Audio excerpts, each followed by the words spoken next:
Mari kita cek. Ya, mana timernya lama lagi 10 detik ya. Nungguin ya. Jujur, ibu foto 10 orang. Yang 9 udah cantik senyumnya, tapi ibu merem sendiri. Ulang nggak? Kan? Berarti bukan masalah angel. Saya mah kasihan sama yang moto, Pak. Mas, tolong jangan gendut ya. Itu gimana? Dia mah licik sih, yang makan banyak dia, yang diomelin kita. Aneh orang teh. Bu, Samina waton. Mari kita ulang. 10 orang yang sama, tempat yang sama, kamera yang sama, yang moto sama. Foto yang kedua, yang 9 merem, tapi ibu udah cantik sendiri. Itu kan yang diposting? Makasih udah jujur ya. Ayo, inilah ras terkuat di muka bumi. Sen kiri belok kanan, siapa yang salah? Dunia yang salah ya. Ibu mah bener. Tapi Allah tetap sayang, Bu. Sok jujur, berapa kali ibu sen kiri belok kanan, ibu tetap nyampe, tetap selamat. Ya. Itu bahaya tahu, Bu. Ya. Tetap aja selamat ya. Sama, Bu. Ada kadang anak-anak santri ya. Masih kelas 1 SMP, umur 13 tahun, ya Allah, kayak di Bogor juga banyak naik motor pakai sarung, pakai peci. Enggak, tuh tetap selamat. Meskipun ugal-ugalan, mungkin karena pakai peci ya. Jadi dijaga sama Allah ya. Dan memang di speedometernya ada stiker bismillah sih ya, jadi dijaga ya. Jadi menyebut nama Allah ya, luar biasa. Ada orang udah bener-bener pakai sabuk pengaman, kata Allah cilaka mah cilaka we. Udahlah, kita mau kudu nurut aja ya. Orang nyerah dengan kehidupan, dia pengen bunuh diri, udah tiduran di rel, lewat keretanya, masih nggak mati itu, Bu. Karena keretanya lewat di rel sebelahnya, dia salah tiduran. Dia salah lihat jadwal, Bu, ternyata ya. Enggak. Atau pernah dengar kisah ini, Bu? Ini saya dapat dari guru kami ya, dari AA gitu. Waktu itu diceritakan ada orang jatuh ke dalam sumur, minta tolong. Lewatlah orang, diturunin timba, naik ke atas, ditenangin dulu, sambil dikasih orang itu bawa susu, dikasihlah dia minum. Setelah udah tenang, baru ditanya, Bapak kenapa bisa jatuh, Pak? Yang jatuh akhirnya cerita sambil diperagain, nggak tahu ya, saya tadi cuma berdiri di sini nih, terus jatuh lagi ya. Tapi jatuh yang kedua meninggal ya, meninggal. Maka kata AA waktu itu, beliau juga dapat dari gurunya, beliau bilang kayak gini, orang yang tadi meninggal di sumur, dia masih punya rezeki 1 gelas susu lagi. Makanya udah nyampe tempat matinya pun harus naik dulu itu ngejemput. Gak boleh mati manusia sebelum semua rezeki yang udah Allah tentuin di alam rahim diterima semuanya. Gak boleh mati. Gak apa-apa, tenang ya. Kecuali kalau yang begitu saya baru aneh ya. Ini malaikat lagi sedang bermain di masjid ya. Jangan dimarahin ya. Kelak kita akan butuh mereka yang meramaikan masjid-masjid kita ya. Tapi kalau mereka udah trauma waktu kecil sering dimarahin, kita nanti yang nyesel ya. Bismillah ya. Ya gitu tadi, Bu, masalah foto udah beres belum nih? Ya, beres ya. Insya Allah ya. Ibu pergi jalan-jalan, kan foto-foto dong, Bu. Nyampe rumah diseleksi dong. Begitu ternyata ada 285 misalkan ya. Apakah diposting semua? Enggak dong. Berarti harus dihapusin dong. Yang mana yang dihapus? Yang ibunya cantik apa yang ibunya jelek? Jelek. Padahal teman-teman ibu pada cantik loh di situ. Egois. Ya, tapi mereka lah ya. Dari mereka lah terlahir anak-anak yang soleh-soleha. Dan laki-laki nggak bisa ngelahirin soalnya ya. Orang bilang laki-laki lebih kuat, tapi secara fisik potensi paling sakit laki-laki itu cuma patah tulang. Kalau perempuan, apa yang lebih sakit dari patah tulang? Melahirkan ya. Pernah ngobrol sama dokter ini bilang melahirkan itu kok 27 kali lipat lebih sakit daripada patah tulang. Tapi siapa di sini yang udah ngelahirin lebih dari sekali? Luar biasa ya. Padahal dulunya mungkin pernah ngelihat ada ibu-ibu kehamilan pertama, lahiran pertama, ih amit-amit saya nggak mau ngelahirin lagi, tetap aja hamil lagi. Ya. Kata si bapaknya, iman memang kuat kok, tapi Imron nggak kuat. Nah, ada aja bercandaan bapak-bapak itu ya, bapak luar biasa ya. Lihat ya, laki-laki nggak akan kuat bu suruh ngelahirin ya. Lihat ya, makanya lihat semua film azab pemeran utamanya wanita, betul? Kuat dan naik dijatuhin lagi ya. Tapi beneran, kalau ayahnya yang udah soleh, masih ada potensi anaknya tidak soleh. Contoh Nabi Nuh alaihi salam, anaknya Kan'an ikut kena air bah, diceritakan di surat Hud ya. Tapi kalau sudah ibunya yang soleha, yuk lihat Ali Imran, keluarga Imran, istrinya Imran namanya Hana. Hananya soleha, maka punya putri soleha juga. Siapa? Maryam. Maryam soleha, anaknya nggak nanggung-nanggung jadi nabi, Nabi Isa ya. Siapa lagi? Khadijah radhiyallahu anha, istri Nabi, soleha, putrinya Fatimah, luar biasa ya. Fatimatuz Zahra radhiyallahu anha soleha, anak-anaknya Hasan Husain ya, luar biasa. Kadang-kadang kalau dibilang pengajian banyakan ibu-ibu kok, ini tadi saya mikir juga, ini satu suami bawa 3 istri atau gimana Pak? Banyakan ibu-ibu gini. Ternyata kan enggak. Tapi bismillah, kalau ibu-ibu ini pada jadi soleha, akan terlahir anak-anak yang soleh. Bismillah ya. Iya ya. Saya sisain waktu lah. Ada mau yang didiskusikan barangkali atau dikoreksi barangkali saya salah. Ibu pengen tanya jawab atau foto-foto sebetulnya Bu? Kita penyampaian program dulu kali ya. Dari tim Darut Tauhid ada atau enggak? Nyala sih? Ya, sampai. Bebas kalau antum ada mau ini penyampaian program juga boleh. Silakan Bapak. Boleh ya. Untuk yang iman satu, yang awal satu ya. Ada yang mau bertanya?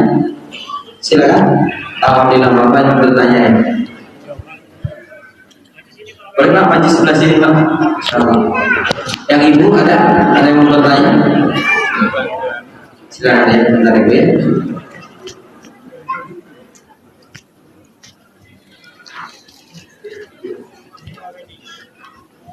Taiwan nih hal Lombok, kapan ya ke Lombok lagi? Belum, segera ya.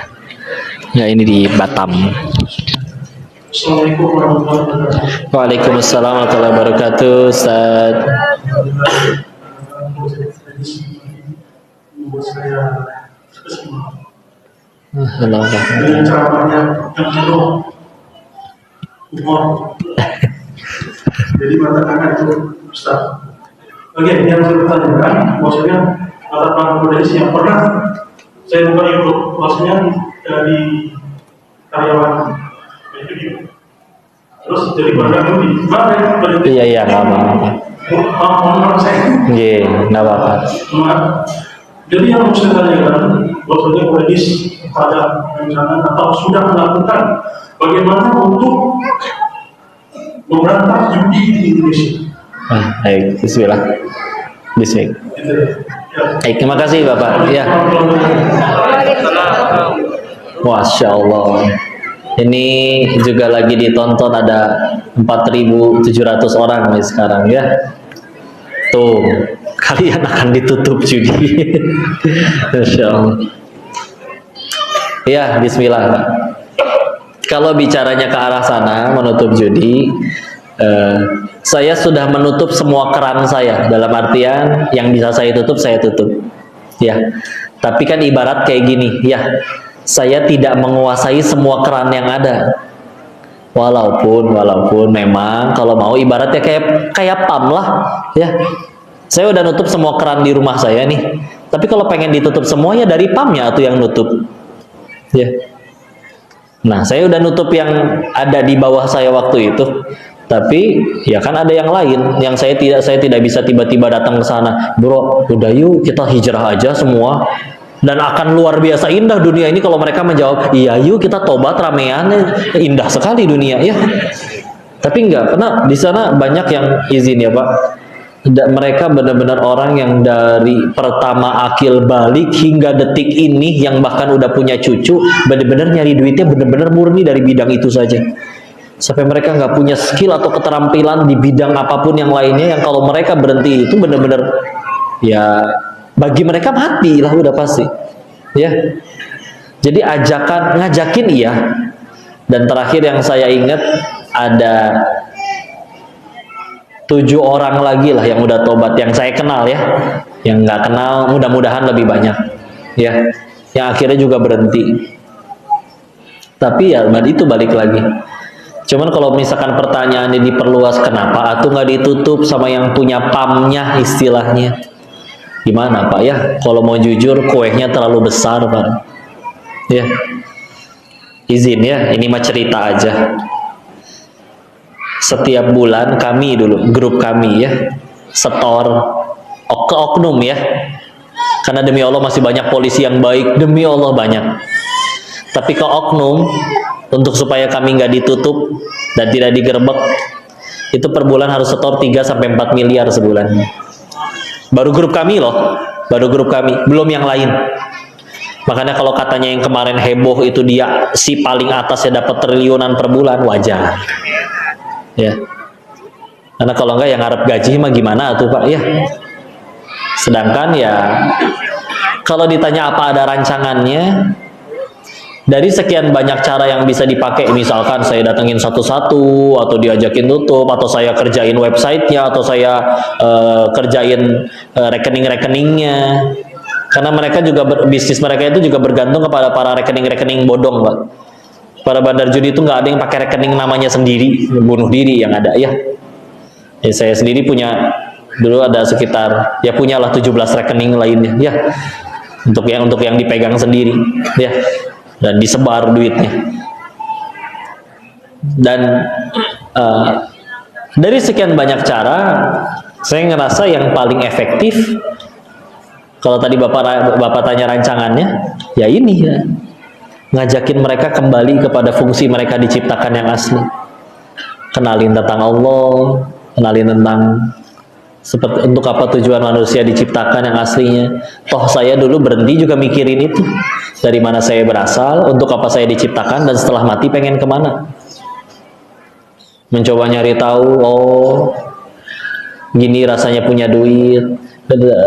Tapi ketika akhirnya jenuh ngelihat sekeliling, oh mungkin saya cuma belum kaya, tapi selalu ketemu dengan yang lebih kaya tapi lebih stres. Ada, bahkan nyari sampai ke kasino-kasino yang ada di sana, saya tanya satu persatu ke orang-orang seniornya, ini kemana pendiri kasinonya Pak, yang udah puluhan tahun. Karena saya memang di sana cuma sebentar Pak, kehitungnya sebentar, 3 tahun lebih doang. Ada yang udah lebih lama ya, ada yang bahkan sudah lebih dari 50 tahun di bidang itu.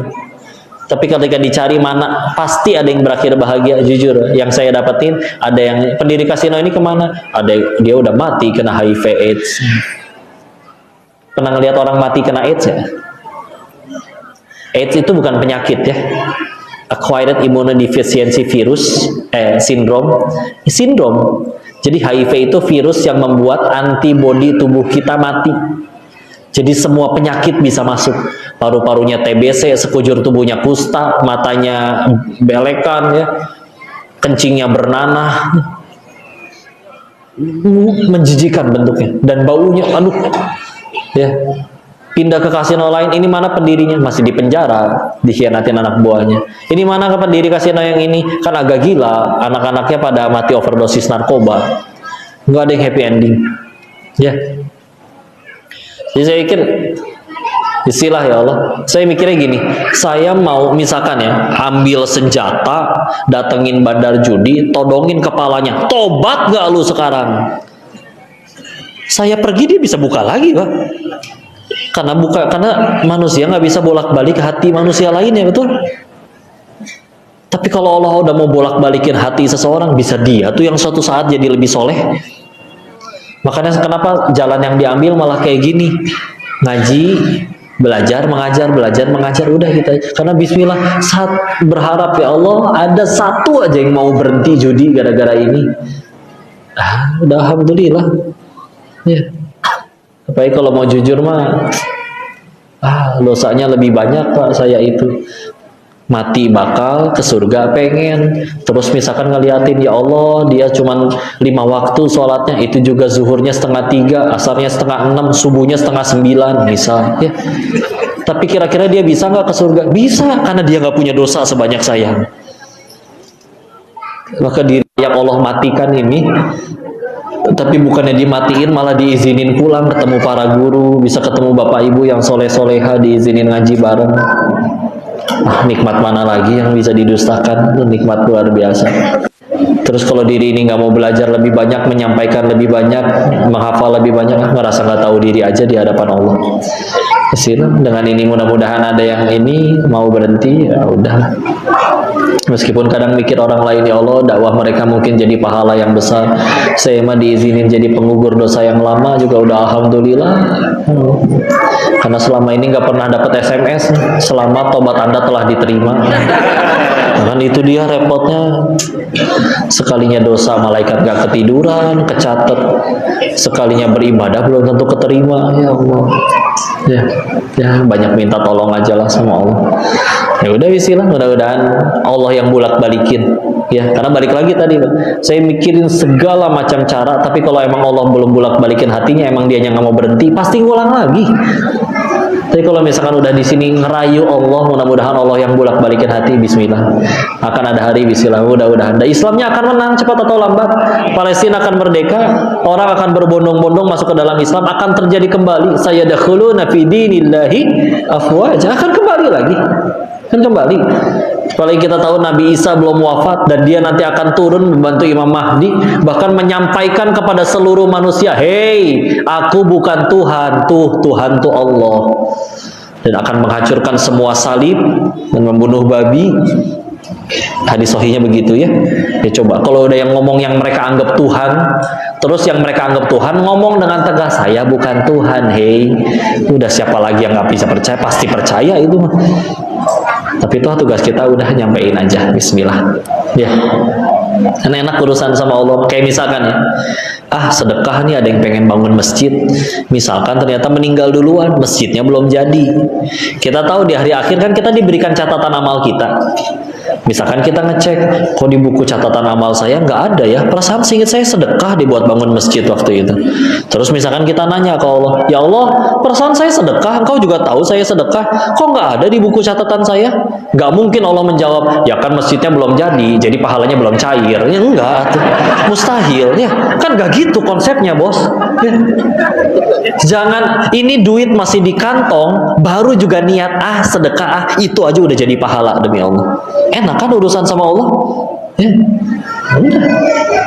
Ya Allah, mudah-mudahan Allah Engkau terima pertemuan ini, Engkau terima apa yang disampaikan ini. Ya udah, bismillah. Mudah-mudahan jadi kebaikannya. Wallahu a'lam bishawab. Mudah-mudahan bisa menjawab pertanyaannya.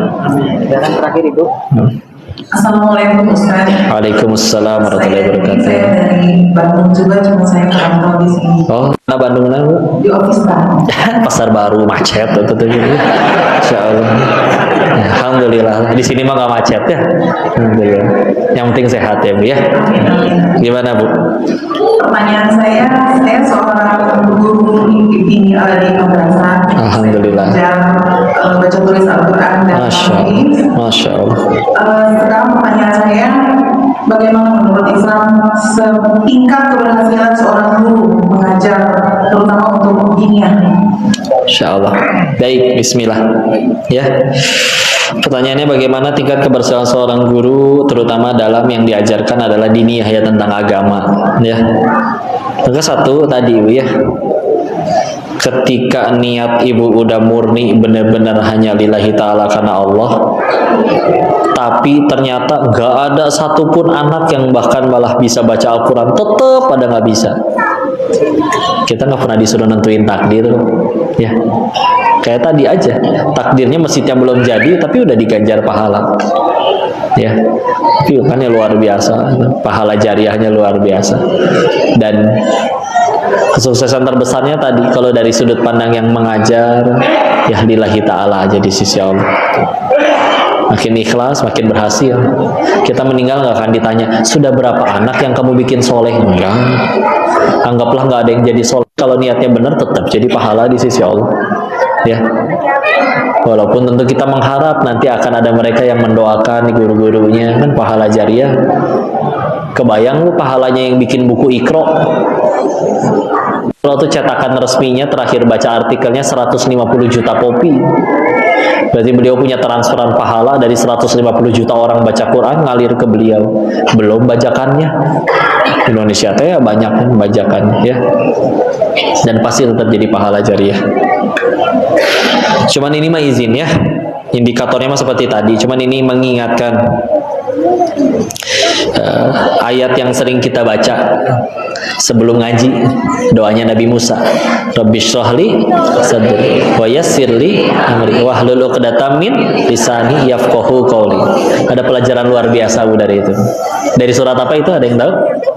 Toha ayat berapa? 25, 26, 27, 28 ya. 4 ayat itu ya.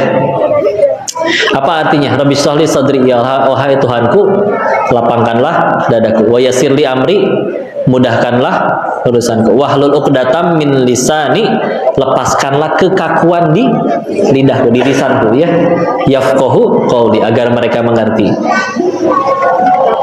Kenapa beliau Nabi Musa minta supaya kekakuan di lidahnya dilepaskan? Tafsir yang paling banyak beredar adalah karena dulu Nabi Musa katanya makan bara api ya. Tapi ada ulama yang lain, ulama tafsir lain yang menyanggah pendapat ini. Beliau bilang kayak gini, kalau Nabi Musa gagap berarti nggak sesuai dengan firman Allah yang lain. Surat Ibrahim surat ke-14 ayat ke-4, bahwa Allah menurunkan Rasul ya, arsalna bilisanin qaumihi ya, bahwa Allah mengutus Rasul dengan lisan kaumnya, linubayyina lahum, untuk menjelaskan kepada mereka. Gimana caranya ngejelasin ke orang kalau ngomongnya gagap? Maka ulama tafsir ini memberikan dua pendapat lain. Kenapa Nabi Musa minta dilepaskan kekakuan di lidahnya? Kenapa lidahnya kaku? Satu, karena Nabi Musa pernah makan jasanya Firaun. Kapan kok? Yang angkat anak Nabi Musa siapa? Istrinya Firaun. Istrinya Firaun kan ibu rumah tangga kan? Dapat nafkahnya dari? Berarti yang ngasih makan Nabi Musa secara tidak langsung Firaun juga. Makanya dakwah paling repot tuh dakwain orang tua kan? Karena kita terlalu banyak makan jasa beliau. Sehingga nasihat dari tafsiran ayat ini adalah, yuk, bagi siapapun yang menjadi tenaga pendidik, jangan terlalu banyak makan jasa. Saya tidak bicara halal haramnya ya, contoh-contoh. Wih, depan restorannya anak murid saya tuh, ya. Jadi misalkan guru SD, di depan ada restoran, dan restoran itu punyanya orang tua murid. Kalau kita makan ke situ pasti gratis, dan beneran gratis. Pertanyaannya, halal nggak? Halal. Tapi kalau suatu saat kita harus dakwahin yang punya restorannya, kena. Kamu bukan yang suka nebeng makan ya? Karena itu kenapa Imam Ahmad bin Hambal ngejaga banget. Beliau itu waktu pengen berangkat haji, jemaahnya rebutan pengen ngasih bekal, satu pun gak ada yang diterima. Dan beliau akhirnya ketika di Mekah nyari uang untuk bertahan hidupnya, beliau jadi kuli panggul. Imam Ahmad, yang nama Imam Ahmadnya udah terkenal, tapi karena waktu itu belum ada Google, jadi nggak tahu mukanya yang mana, ya kan? Jadi, dan nggak mungkin pakai name tag aku Imam Ahmad, enggak ya. Jadi itu segitunya. Itu pelajaran pertama. Yang kedua, kenapa Nabi Musa berdoa kayak begitu? Karena beliau pernah melanggar peraturan Firaun. Kapan kok? Surat 28 Al-Qasas, ada orang Bani Kibtiyah, orang Kibti sama orang Mesir, sama orang Bani Israil berantem, dipisahin rese, ditonjok salah satunya, mati sekali tonjok ya. Lalu melarikan diri ke negeri Madian. Sebagian ulama berpendapat itu sejaman dengan Nabi Syuaib atau tidak, Allahu alam ya. Tapi ketika pulang akhirnya harus berdakwah lagi kepada Firaun, kena sama. Kalau yang tadi di awal, kamu bukannya dulu anak yang saya pernah kasih makan. Sekarang yang kedua, bukannya kamu juga dulu pernah melanggar aturan ya? Nah, kena ya. Sehingga yuk bismillah, ngejaga bismillah. Meskipun tadi sekali lagi bukan bicara halal haram ya. Kita kalau bicara misalkan ilmu mustalah hadis, syarat hadis jadi sahih itu kan 5. Ittasalus sanad adalah turawi, sanadnya bersambung, rawinya adil, hafalannya dobit, tidak ada syadz, tidak ada ilat. Tapi untuk jadi adil di situ termasuk salah satunya ngejaga diri dari sesuatu yang tidak pantas. Contoh, kalau Imam Bukhari hidup di zaman sekarang, kira-kira mungkin nggak beliau nongkrongnya di warnet, main game. Meskipun main gamenya nggak haram loh, nggak dosa. Tapi kan nggak nyambung kan, kurang pantas untuk beliau. Dan kalau ternyata tidak digolongkan adil, maka hadis itu tidak bisa jadi sahih. Meskipun nggak dosa. Ya, harus benar-benar ngejaga. Bismillah para guru. Dan ini nasihat dari guru ya, izin. Jadi sekaligus menambahkan, karena ini tentang tadi soalnya bicara tentang berhasil atau tidaknya. Saya dinasehatinya oleh guru saya Ustadz Budi Ashari. Beliau nasihatin kayak gini, perhatikan semua manusia yang paling mulia, yakni para nabi, semuanya punya skill masing-masing. Contoh, Nabi Idris itu penjahit. Sebelum zamannya Nabi Idris, pakaian itu kayak kain ihram, dibuntel-buntel doang. Beliau pandai ngejahit. Atau siapa? Nabi Nuh bisa bikin kapal. Ustadz Budi pernah mengumpulkan literaturnya kapal Nabi Nuh, lalu dibawa ke sekolah tinggi perkapalan. Dosen-dosen besarnya, guru-guru besarnya berkata, kami nggak sanggup bikin kapal kayak gini. Ini kapalnya siapa? Kapalnya Nuh alaihissalam. Rasulullah orang Quraisy, pandai berdagang. Tapi lihat, dari semua expertise mereka, keahlian mereka, mereka semua memilih satu bidang. Dakwah, mendidik. Maka tolong, ini saya menyampaikan nasihat beliau ya. Beliau nyampainya kayak gini, saya cuma berusaha menyampaikan sesuai. Beliau bilang kayak gini, maka tolong bagi siapapun yang berada di jalan dakwah, entah di komunitas, entah di masjid, entah jadi guru, tapi berada di situnya karena kepaksa, nggak keterima ngelamar di sini, akhirnya jadi guru. Nggak keterima kerja di perusahaan itu, akhirnya jadi guru. Maka Ustadz Budi Ashari waktu itu bilang kepada kami, keluar, pulang sana, nggak usah ngajar. Tidak ada sejarahnya peradaban dibangun oleh orang-orang yang mengajar karena terpaksa. Lillahi ta'ala, udah, bismillah, karena Allah aja. Dakwah bukan tempat pengen jadi kaya, enggak. Walaupun ada yang dikasih bonus jadi kaya tanpa meminta. Jadi kalau pengen jadi kaya, ikutin jalan dakwah yang lain. Jadi jalannya Abdurrahman, silahkan, bin Auf radhiyallahu anhu. Tapi kalau sudah di jalannya dakwah, jadi horor begini ya, maaf ya. Ini mengingat dulu saya kayak gituin sama Ustadz Budi, iya. Jadi mikir-mikir lagi, ya Allah, serius pengen di jalan yang ini, bismillah, akan indah tapi, ya. Bu, ibu bisa jadi pahalanya paling banyak di sini Bu, dibanding semua yang lain. Karena telah jadi jalan ilmu bagi anak-anak yang luar biasa di sisi Allah. Semoga Allah selalu memuliakan bunda dan keluarga, dan kita dijaga seluruhnya niatnya oleh Allah lillahi ta'ala selalu ya. Wallahu a'lam bishawab. Cukup ya. Baik, terima kasih kepada Kodedis, Masya Allah. Kita takbir dulu bersama-sama, takbir. Allah sangat luar biasa ilmunya untuk kita semuanya dan penguatan untuk kita semuanya. Baik Bapak Ibu semuanya ya, kita sama-sama untuk bersedekah ya, kita sama-sama bantu untuk saudara-saudara kita yang di sana. Siap bantu Palestina? Siap. Insya Allah titipan Bapak Ibu semuanya, alhamdulillah dari titik awal sampai saat ini ya, Masya Allah sangat luar biasa. Kita akan sampaikan kepada program-program kita Dedek Peduli. Ya, salah satunya Dedek Peduli, alhamdulillah 2021. Mudah-mudahan ada manfaat ya. Berkumpul juga mengumpulkan dana. Mudah-mudahan tambah dekat sama Teh Yunda. Ada air minum untuk saudara-saudara kita yang di sana, sangat luar biasa. iya ya, orang Cina mah jenggotnya susah tumbuh. Dari siapa itu? Dari seluruh masyarakat Indonesia. Iya, maaf kalau jadi orang ya. Ya, kalau Koko belajar lebih suka yang dinasehatin dengan ditampar-tampar kayak gitu. Kondisinya kayak kemarin kita dapat Karena cocok belajar ke Ustadz Budi. yang ada di Palestina Gaza ya, di Gaza Tengah ya, atau di Gaza. Kita switch on lagi, insya Allah mudah-mudahan ada kesempatan. kesempatan. Ada ya, sempat 3 hari tidak ada kabar. Waalaikumsalam. Ya, kami sangat shock dan sebagainya ya, ternyata memang di sana juga ujiannya luar biasa ya. Nah, habis ini pengen sedekah untuk Palestina ya. Besok live, besok malam 4 tempat kajian. Mohon doanya mudah-mudahan gak sakit ya. Saudara-saudara kita yang di sana ya. Siap, kita sambil bersolawat. Ayah bunda silakan nanti kepada Saya tim suka yang jalan kayak gitu, diserahkan, alhamdulillah. kemudian sambil berzikir, Ini lagi di sambil Batam. berdoa, ya Allah, ini menjadi salah satu asbab keberkahan untuk keluarga dan Ya, menjadi dari anak sekian yang waktu soleh dan udah soleh. ada. Waalaikumsalam warahmatullahi wabarakatuh. Ya, Masya Allah. Kita sama-sama Amin. sambil Terima kasih bersolawat ya. atas doanya. Sallallahu